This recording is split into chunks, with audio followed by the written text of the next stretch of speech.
Hi, ಇದು ಭಾನುವಾರ ಬೆಳಗ್ಗೆ ಡೆಲಿವರಿ ಆದಾಗಿಂದ ನಾನು ಮತ್ತು ಪಾಪು ಅಮ್ಮನ ಮನೇಲೇ ಇದ್ವಲ್ಲ.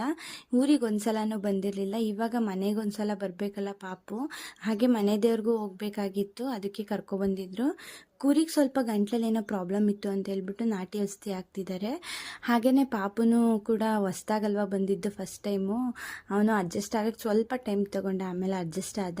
ಹಾಗೆ ತಿಂಡಿಗೆ ನಾವು ಸಿಂಪಲಾಗಿ ಪಲಾವ್ ಮಾಡ್ಕೊಂಡಿದ್ವಿ, ಅದೇ ತಾನೇ ಬೇಗ ಆಗೋದು.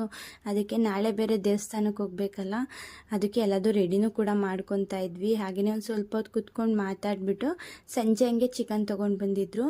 ಒನ್ ಟೈಮ್ಗೆ ಆಗೋ ಥರ ತಂದಿದ್ರು ಅಷ್ಟೇ, ಯಾಕಂದರೆ ನಾಳೆ ದೇವಸ್ಥಾನಕ್ಕೆ ಹೋಗ್ಬೇಕಲ್ಲ, ಎಲ್ಲ ನೀಟಾಗಿರಬೇಕು, ವಲಸೇನೂ ಇರಬಾರ್ದು ಅಂತ ಹೇಳ್ಬಿಟ್ಟು ಒನ್ ಟೈಮಿಗೆ ಮಾತ್ರ ಮಾಡ್ಕೊಳ್ಳೋಣ ಅಂತ ತಂದಿದ್ರು.